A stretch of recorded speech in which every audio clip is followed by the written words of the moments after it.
¿Por qué tras más de 50 años de verter cantidades ingentes de dinero, estamos hablando de más de 1 billón en español, eso es un 1 seguido de 12 ceros, a través de distintas ONGs, que es una tremenda estafa por cierto, y eso sin contar todo el capital privado que se ha invertido en África a lo largo de estos últimos 50 años, África no solo está peor, y hablo de África en general como continente, pero hablemos específicamente de la mayoría de países especialmente subdesarrollados, sobre todo los subsaharianos, quitando de por medio a Sudáfrica y un par de excepciones más, y aún así con sus peros, sus muchos peros. Resulta que África en general como continente está mucho peor que cuando empezó la inversión extranjera y las donaciones de la gente para tratar de hacer de que el continente en sí africano fuese mejor y tuviese una mejor calidad de vida y sus ciudadanos se desarrollaran mejor en un continente cuyos recursos naturales son de los más abundantes en el mundo. Un continente que tendría que estar en la cúspide de las exportaciones y las producciones de distintos bienes y materiales. Es probablemente el continente del planeta más inseguro, con mayor cantidad de delincuencia, pobreza y prácticas horribles que aún a día de hoy se practican, como sacrificios humanos, canibalismo y ritos de brujería que envuelven los sacrificios humanos. Específicamente lo hemos visto mucho con los albinos. Muy probablemente si has visto algún documental respecto de este tema, siempre se dediquen a hacer el típico white guilt que se conoce, es decir, culpar de todo a los blancos. Que malos los blancos, como tuvieron colonias ahí, eso es lo que hacen que África esté mal como está. Y claro, como hace 200 años se comerciaba con esclavos, entonces claro, todo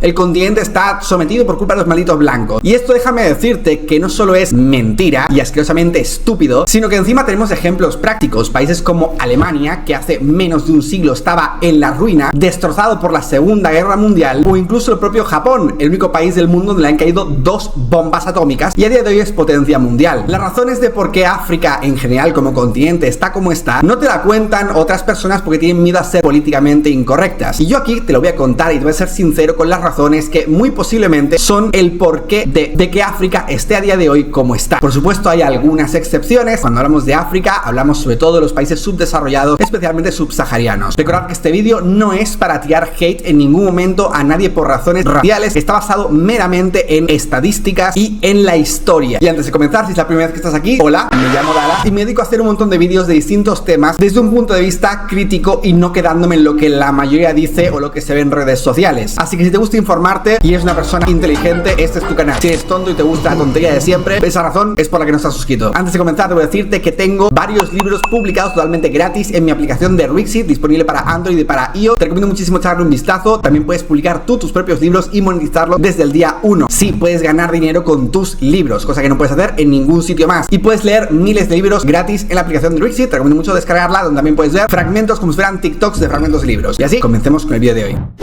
Dalas Review.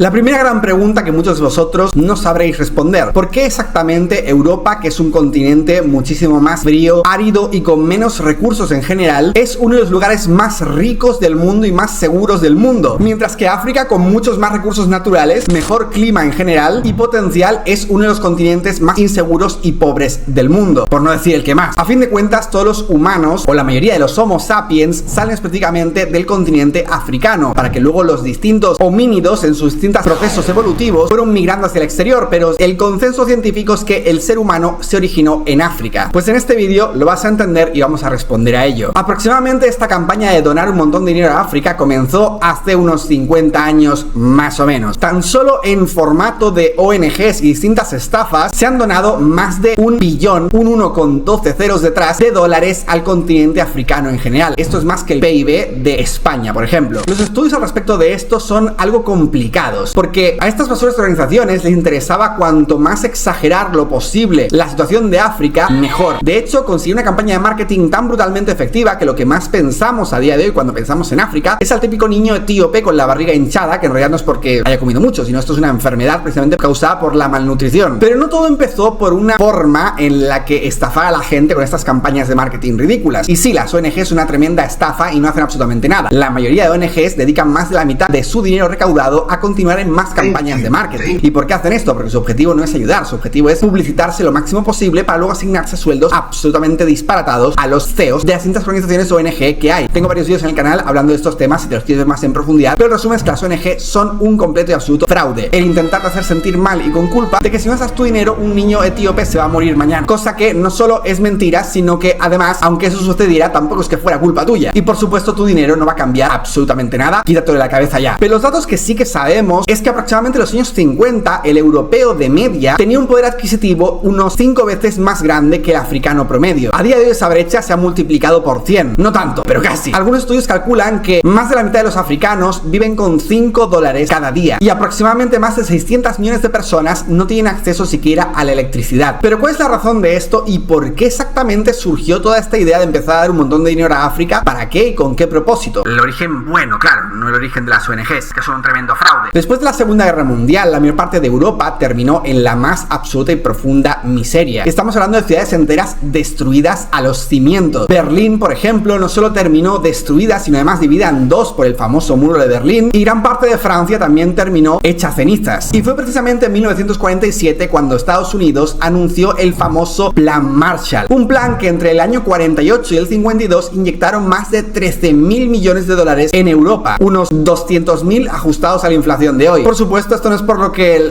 los estadounidenses fueran almas de la caridad, ni mucho menos. Los estadounidenses vieron el momento de comprar barato para obtener mucho beneficio después, a través de distintos tratos donde te ayudo ahora a reconstruir y luego en el futuro tú me pagas de vuelta esa deuda, ya acordaremos cómo. Y esto sirvió perfectamente, fue un éxito completo para todo el mundo, tanto para Europa, que logró reconstruirse muy rápido después de una guerra absolutamente devastadora como fue la Segunda Guerra Mundial, como le sirvió a Estados Unidos, que fue precisamente gran parte de por qué él iba a convertirse en la potencia mundial número 1 que es a día de hoy. Recordemos que hace 100 años la potencia mundial número 1 era Argentina. Sí, Argentina tenía más dinero y era más rica que Estados Unidos, como está ahora la cosa. Mientras que unos políticos zurdos decidieron empezar a imprimir billetes como si hubiera un mañana dejando pobre a toda la población, a Estados Unidos se le ocurrió comprar Bitcoin en 2009. Por si os interesa el tema cripto, tengo un canal exclusivamente dedicado a cripto. Y podrás decir que se han aprovechados o lo que sea, pero la cuestión es que ayudaron en un momento de necesidad para Europa y su inversión fue muy necesaria para la reconstrucción, con lo cual la devolución de ese dinero está más que justificada. Esto cambió muchísimo la política en cuanto a guerras y entendimiento de la economía global. Hace más de 100 años, la principal forma de hacer dinero era hacer guerra, hasta que los países se dieron cuenta de que la mejor forma de hacer dinero era a invertir ese dinero y no hacer esas guerras habitualmente que llevaban unos costes muy superiores a las que llevarían ciertos acuerdos económicos. Por eso, en los últimos 100 años, desde la última guerra mundial, lo cierto es que el globo se ha mantenido bastante pacífico, a pesar de que veáis un montón de noticias de guerras aquí y guerras allá. A excepción de lo que ocurre entre Ucrania y Rusia, no hay grandes guerras en este planeta desde hace un montón de tiempo. Sí vemos algunos misiles disparados aquí y allá, pero en general guerras grandes, como veíamos en la Segunda Guerra Mundial, nunca más se han vuelto a repetir. Más que nada porque ya no hay ese interés económico en hacerlo, o no es tan habitual verlo. Y quienes tienen el poder para hacerlo no despliegan toda su fuerza. Por ejemplo, a pesar de que hay una guerra activa entre Ucrania y Rusia, de momento Rusia no se atreve a sacar los misiles nucleares. Que bueno, es un logro, supongo. Pero esto es importante que lo entendáis porque en general el mundo se dio cuenta de que es preferible hacer una inversión económica antes que hacer una inversión bélica. Entonces, después del éxito tan brutal que se dedicó a hacer en ese momento Estados Unidos con Europa y la cantidad de dinero que obtuvieron de vuelta, dijeron, ¿con quién más podemos hacerlo? Y miraron, por supuesto, hacia África. Y fue precisamente Estados Unidos los primeros que iniciaron esta campaña de donativos hacia África. Lo típico de que ahora mismo ves una etiqueta y te dice tu mamá, esa etiqueta se la podría comer un niño de África. De verdad, qué tocapelotas las madres diciendo esa tontería durante los 90, lo decían constantemente, de que te dejabas algo en el plato, eso se lo podía estar comiendo un niño de África. Como si en África no hubiese comida, que sí que la hay. Pero nos metieron en la cabeza, nos bombardearon con ideas de que estaban todos muriendo de hambre, y si bien es cierto que hay algunas personas que tienen malnutrición por la poca cantidad de comida que hay, en general ese no es el problema principal de África, son otros problemas distintos, no la comida, sino cómo habrían sobrevivido tantas miles de personas durante tantísimos años sin comer. En fin, pero son estas estrategias de marketing que te representan como que todo el mundo va en taparrabos y todo el mundo está en tribus, que no es así. La cuestión y lo que no pensó el gobierno de Estados Unidos es que anterior a la guerra, Europa ya era un continente bastante desarrollado, mientras que si vamos atrás en el tiempo, cuando los primeros barcos europeos llegaron hacia África para comenzar con ese intercambio de esclavos y otro tipo de bienes, mientras que los europeos ya estaban zarpando los mares en barcos transatlánticos, los africanos no es que no hubiesen inventado la silla, que tampoco, es que no usaban ni siquiera la rueda. Y esto es algo muy sencillo, el ser humano se desarrolló más su inteligencia cuando se adaptó a climas más adversos, cuando el clima es perfecto, cuando la comida es abundante, cuando no hay ninguna una razón por la que trabajar la inteligencia, el ser humano simplemente no lo valora y no lo tiene como rasgo evolutivo para la siguiente generación. Sin embargo, en climas mucho peores, como es el clima europeo, que el invierno es absolutamente demoledor, solo los seres humanos más pensantes podían sobrevivir y tomar decisiones acertadas para no terminar con todos los brazos gangrenados. Y esta es una discusión que a mucha gente no le gusta tratar, que no les gusta decirlo diciendo no, porque los test de IQ se basan en estándares de blanco. Déjate de tonterías. Los test de IQ no entienden de razas. Los test de IQ simplemente es una resolución de problemas lógicos que van de A a B. Y en muchos países de África, la media del IQ es de 60. Para que te hagas una idea, un individuo por debajo de 70 se considera que tiene deficiencias mentales. No estoy diciendo para atacar a nadie, es un hecho. Científicamente es así. Cuando ves la evolución de un continente versus la evolución de otro continente, a pesar de que hay algunos individuos que probablemente sean más listos que tú y que yo, estamos hablando de la media general no lo es. Y aquí no estamos hablando de individuos específicos que sean especialmente inteligentes, esos no van a cambiar al resto de la tribu. Si la tribu en general tiene un IQ promedio de 60, no van a poder inventar nada ni hacer absolutamente nada con sus vidas, y ese es el problema que vamos a venir arrastrando hasta el día de hoy. Pero volvamos un poquito al pasado. En el 1960, el promedio de ingreso en África era de $150 por año, por persona. Las personas que sabían leer y escribir estaban por debajo del 30%, y la esperanza de vida era de 40 a 45 años. La mayor parte del continente no tenía siquiera carreteras pavimentadas, ni siquiera tenían redes eléctricas, ni siquiera tenían gobiernos en absoluto. Pero sí tenía una cosa muy relevante: un montón de recursos naturales. Hablamos de reservas masivas de petróleo, diamante y distintos materiales como metales y minerales. Y así fue como Estados Unidos comenzaron a mandar un montonazo de dinero esperando tener cosas de vuelta, que nunca llegaron. Y a partir de entonces África se convirtió en el lugar más dependiente del dinero de otras personas en la Tierra. El dinero extranjero formaba parte de más del 60% del presupuesto total de los países, como por ejemplo Burkina Faso, Mali, Uganda, entre otros. En los primeros 30 años, en lugar de mejorar lo más mínimo, no mejoró en absolutamente nada. Los gobiernos estaban comiendo el dinero para ellos mismos, para sus familiares, fabricándose palacios, mientras no daban un palo al agua. Literalmente se estaban dedicando a robar todo el dinero que venía de ayudas, y la gente seguía en el mismo estado deplorable de siempre. Y en lugar de Estados Unidos decir, ¿sabes qué? Creo que deberíamos parar con esto, dijeron, no, vamos a darles más dinero todavía. En 2005 la ONU decidió darle aún más dinero a distintos países subsaharianos, y las campañas de marketing fueron bestias. En los 2000 te veías anuncios de niños etíopes con la barriga hinchada en cada lugar. Algunos estaríais vivos en aquel entonces, pero yo, que soy de los 90, sí que me acuerdo, y probablemente si eres más viejo que yo o igual de viejo que yo, te acordarás de eso. Todo era dona para que este niño pueda estudiar, dona para que Malik pueda ir a la escuela, pueda beber un poco de agua hoy. En fin, todo porque estos bobos se pensaban honestamente que de verdad mandando dinero iban a solucionar los problemas del continente. Claro que sí. En 2010 se calcula que África ya estaba pudiendo recibir entre distintas donaciones de distintos países más de 50.000 millones de dólares cada año. Pero África no solo no ha mejorado, sino que ha empeorado. No solo la mayoría de africanos viven en pobreza extrema, sino que además sus países son de los más inseguros, carentes de educación, de salud, de infraestructura. En su día, cuando sobre todo los británicos se dedicaron a hacer colonias dentro de África y construyeron distintas infraestructuras de trenes y redes ferroviarias, tras irse a mediados del siglo pasado, la mayoría de estas redes ferroviarias ni siquiera están activas porque no han sido capaces de mantenerlas como deben mantenerlas. No es que tuvieran que hacer la inversión para poder hacerlo, no, es que literalmente las inversiones que hicieron los extranjeros en las colonias cuando las hicieron, en lugar de aprovecharlas y mantenerlas porque son un bien preciado, líneas ferroviarias que no son baratas de hacer ni de planear, han sido totalmente incapaces de mantenerlas. Y por supuesto aquí todo se basa en el victimismo, el máximo victimismo. Algo parecido a lo que pasa con los políticos zurdos de Latinoamérica diciendo que todo fue culpa de España porque nos robaron el oro, una mentira gigantesca, porque el oro las tribus originarias de América lo utilizaban para juguetes y figuritas. O sea, es que ni siquiera lo utilizaban en algo de comercio, únicamente se pudo utilizar porque en Europa sí se utilizaba como bien de comercio, entonces por eso se pudieron importar un montón de bienes hacia Latinoamérica, porque España no es que tuviera colonias, tenía partes de su imperio. Si hubiese tenido colonias, todas las construcciones serían las mismas que hacían los aztecas o los incas, pura pirámide de piedra, pero en lugar de eso tienes construcciones en la mayor parte de la TAM que corresponden a los años del Imperio Español entre 1500 y el 1800. Pero por supuesto el victimismo vende más, y el echar la culpa a otras personas es mucho mejor que echarte la culpa a ti mismo. Y esto es algo que también sucede, ocurre y a día de hoy existe en África, y también por parte de los blanquitos que se sienten culpables de todos los males del mundo. Pero ¿por qué exactamente los africanos no han sido capaces de mantener cosas que ya tenían hechas de antes? ¿Por qué están todas las redes ferroviarias en la mierda más absoluta y podridas? ¿Es por culpa del colonialismo que no les enseñaron a mantenerlo? Al contrario, sí que les enseñaron a mantenerlo, pero no lo han hecho. Y la mayoría de lugares de África están más ocupados matándose entre ellos con armas, que es lo único que se dedican a comprar, para someter a la tribu de al lado con genocidios, como el tal conocido el genocidio de Ruanda, en el cual exterminaron a un montón de hombres negros porque los consideraban de otra raza. Es en serio, no estoy ni siquiera de broma. Resulta que en Ruanda habían dos etnias bastante diferenciables. A pesar que ambas tenían la piel oscura, una de estas etnias era bastante más inteligente que la otra y por ello están ocupando puestos importantes como ingenieros y manejando las cosas bien. Cuando los ingleses abandonaron esta colonia, lo que hicieron los ruandeses fue cargarse a 800.000 personas. Y esto es algo que ocurre constantemente en muchos países diferentes de África. Hablemos de Sudán, lo que está pasando recientemente, pero igualmente lo que hace el exterior donando dinero tampoco ayuda. Incluso a pesar de que algunas personas son inteligentes y quieren lavar sus propios negocios dentro de África, no tiene ningún tipo de sentido para alguien en África abrir un negocio cuando lo único que va a conseguir abriendo un negocio es que la gente puede conseguir las cosas que él está vendiendo gratis de otro lado. Hace un tiempo hubo una ONG de Estados Unidos que lo que hacía era que si tú donabas tus zapatillas, te hacía un descuento para comprar unas nuevas y tus zapatillas viejas las mandaban para distintos países de África. Lo que consiguieron con esto es que muchísimas zapaterías que estaban vivas y vendían zapatos en distintos países de África, todas fueran a la quiebra. Porque ¿para qué exactamente una persona va a ir a comprar unas zapatillas si vienen los gringos por otro lado y te regalan un montón de zapatillas de marca? Pues ya no es que no haya motivación, es que ni siquiera hay necesidad de comprarlas, ni mucho menos de montar ningún tipo de negocio. Y en lugar de ayudar, lo único que estás haciendo es volver a esa persona dependiente de tu dinero. Por eso, quien quiere buscar el dinero, que lo busque. Quien quiere buscar el negocio, que lo busque. Pero donar dinero es lo peor que puedes hacer con tu vida. Aunque tú digas, ay, si quiero ayudar, lo único que consigues es joder más. Y por supuesto que hay gente en África que ha intentado copiar el modelo de China, por ejemplo. China también no era un país que estuviese precisamente bien económicamente, pero sí era un modelo de negocio especialmente bueno en el que agarraban sus materias primas, las manufacturaban extremadamente barato y las vendían al exterior. Gracias a eso, China se ha convertido en la segunda potencia mundial económica a día de hoy. Pero de nuevo volvemos a tener el mismo problema de siempre. Los asiáticos son de media la raza número 1 en cuestión de IQ. Y el IQ, aunque te parezca que no es tan relevante, lo cierto es que sí que lo es, porque es su capacidad de poder resolver problemas lógicos. Y aunque tengas una situación mala por X factores dentro de tu continente o país, si tu población es inteligente, al final consiguen salir adelante. Pero si tu población no lo es y es extremadamente violenta, cuando intentas montar bien de dentro, desde fuera, distintas empresas para manufacturar cualquier tipo de cosas, lo único que consigues es que al final la gente entre y se quede a robar. No son pocas las historias de personas intentando hacer negocios, haciendo inversión extranjera dentro de distintos países de África, pero al final terminar siendo robados y terminar yéndose, perdiendo todo el dinero que decidieron invertir en ese momento. Bien fuera porque el gobierno se los robase por cualquier razón aleatoria, o bien fuera porque los propios ciudadanos se dedicasen a robar más el contenido de esas tiendas que no a comprarlos realmente. Y esto es un problema base que nace ya de la propia cultura africana en sí mismo. No tenemos muchos datos acerca de África y países distintos de África, pocos ni siquiera hacen conteos o estadísticas porque no tienen siquiera tiempo para ello, pero sí que podemos ver estadísticas en Estados Unidos, que fue el principal importador de africanos subsaharianos hacia el país, especialmente en la época de esclavitud. A día de hoy, en Estados Unidos, y estos son datos estadísticas reales, tan solo un 12,5% de la población son afroamericanos. Sin embargo, más del 60% del crimen violento es cometido por este 12% de la población. Esto indica un problema cultural que todavía se lleva arrastrando en términos de violencia, y no es algo que puedas decir, no, esto es culpa de los blancos por haberlos esclavizado, porque en África, que es de donde vienen estas personas actuales de segunda o tercera generación, o cuarta o quinta, dependiendo de la edad que tengan y de lo que tardasen en tener familiares, puedes ver que en África hay exactamente el mismo problema de violencia constante. Hay documentales que os recomiendo muchísimo echarles un vistazo acerca de cómo se dedican cuando hay una persona albina, es decir, un negro albino que nace en África. Esta persona tiene que ir a distintos refugios. A los niños los dan en adopción a refugios de niños albinos, porque hay personas, y no pocas, estamos hablando de muchas personas, especialmente subsaharianas, que se dedican a mutilar y asesinar a estos niños o ya adultos para utilizarlos en ritos de brujos. Es en serio, no estoy de broma. Historias de mujeres que cuentan cómo hombres entran a su casa y mutilan a su marido para utilizar sus extremidades para ritos de los brujos del pueblo. Lugares donde todavía se dedican a practicar la ablación, que es básicamente la mutilación del clítoris de la mujer. Y otras tribus más profundas donde todavía a personas vivas las queman en la hoguera. No os puedo llegar a poner imágenes de esto, pero si lo queréis buscar, lo podéis encontrar. Y no como un medio de castigo, en plan brujas ni nada de eso, no, sino como medio para sus dioses extraños y que llueva y tonterías así. Al final del día, el IQ, el coeficiente intelectual, es algo hereditario. Tú si por ejemplo tienes 80 IQ y tu pareja tiene 80 IQ, y tú puedes tener un hijo entre 70, salir más tonto, o entre 90. Hay ciertas variaciones de cada generación en generación. También es algo que se puede cultivar. Tú puedes cultivar la inteligencia, puedes tener algo más de lo que naciste si consigues cultivar lo suficiente tu mente y tu capacidad lógica. Pero por supuesto con ciertos límites. Nunca vas a poder alcanzar 180 IQ IQ si naces con 80. En algún punto, las mujeres Homo sapiens que fueron a climas más áridos, más fríos, como bien sea Europa o Asia, tuvieron que escoger a los machos que fueran más inteligentes, que eran los que mejor ideas tenían y mejor sobrevivían. Todo con un límite, por supuesto. Pero en lugares donde no había necesidad de ello, pues las mujeres lo que escogían era otro tipo de factores, tal vez como la fuerza o tener la tercera pierna de 2 metros. Ahora se entiende muchas cosas. Esto es un factor evolutivo que se ve a la hora de valorar la evolución del Homo sapiens en distintas zonas del planeta con distintos climas. De nuevo, vuelvo a repetir por millonesima vez, no estoy diciendo con esto que todas las personas de cierta raza sean más tontas. Estamos hablando de algo de términos de media. Por ejemplo, aunque los asiáticos sean los que de media suelen tener más IQ, eso no significa que no haya igualmente asiáticos que sean tontos. Ni significa esto que no haya personas negras que sean mucho más listas que yo. Recordemos que estamos hablando de algo de medias. Otros países, como por ejemplo Arabia Saudita, un país que antes del descubrimiento del petróleo no era un país rico, era un país de hecho bastante pobre y muy humilde, tras el descubrimiento del petróleo se volvió en un país inmensamente rico, que cuida a sus ciudadanos y que invierte profundamente en tecnología y arquitectura. A pesar de que en tu mente a lo mejor piensas que Arabia Saudita son camellos y gente con cimitarras, no, tiene una arquitectura y un desarrollo de ciudades que han sabido aprovechar y avanzar gracias al petróleo. Pero África hace mucho tiempo que sabe que tiene estos minerales, este petróleo, y a pesar de que los tienen, nunca han sido capaces de explotarlos y todavía siguen atrapados en un bucle de violencia con armas que ni siquiera inventaron ellos, que ni siquiera producen ellos, con vehículos que tampoco inventaron ellos, que tampoco producen siquiera ellos, comprados al exterior con dinero que se dedican a obtener del exterior también para utilizar en diferentes guerras locales, por un motivo absurdo de pura corrupción. Y probablemente digas, ay, entonces el problema está en los líderes corruptos. Pero es que lo que no entiendes es que los líderes no son más que una muestra de la población que hay en la base. Si tú quitas a todos los líderes corruptos de África y escoges a gente random de la calle, esos mismos random se volverían igualmente igual de corruptos, porque los líderes no son más que un reflejo de lo que es la población. Sí, puedes tener mala suerte alguna vez con alguno en específico, pero ¿por qué en Japón, por ejemplo, esto no sucede? ¿Será que en Japón han tenido mucha suerte con sus líderes? ¿O será que los líderes no son más que un reflejo de lo que es la sociedad y lo que es el populacho general? Los líderes no son más que gente random que terminan ascendiendo por un motivo u otro y al final no son más que el reflejo de lo que es el pueblo. Y si el pueblo es así, da igual cuántos líderes pongas, metas, saques y lo que sea, al final todo va a ser un bucle que va a repetirse siempre igual, lo mismo todo el rato. Pero vayamos un poquito más atrás, porque probablemente tengas la idea del típico blanco yendo por la selva, atrapando a negros pobres, llevándolos a trabajar en plantaciones de Estados Unidos como esclavos, cuando en realidad es muy diferente. Cuando los europeos llegaron a África, los africanos se estaban matando entre ellos y esclavizándose unos a otros. Eran propios africanos quienes vendían a otros africanos a estos mismos europeos como mano de obra. Eran las tribus perdedoras de las guerras que hacían entre ellos los que terminaban siendo vendidos por distintos bienes y materiales a los europeos. La historia que te cuentan del blanco yendo por la selva y cazando negros, eso jamás sucedió. Y los españoles prohibieron la esclavitud. Isabel la Católica fue la primerísima en prohibir la esclavitud de los nativos americanos, poco después del descubrimiento de las Américas por Cristóbal Colón, y de hecho lo mandó a arrestar por hacer actos delictivos en contra de los nativos. Los ingleses tardaron bastante más, terminando de prohibir la esclavitud hace 2 siglos, pero la prohibieron. Ahora, en África, con datos muy difíciles de obtener, pero que todavía sabemos de ellos, es un lugar donde los señores de la guerra se dedican a esclavizar a personas de lugares conquistados, y que incluso gente que va de fuera a ayudar terminan envueltos dentro de estos constantes peleas absurdas que hay en medio. Mujeres que se piensan que son las mesías o las salvadoras o algo, terminan siendo Aham sinadas después de haber sido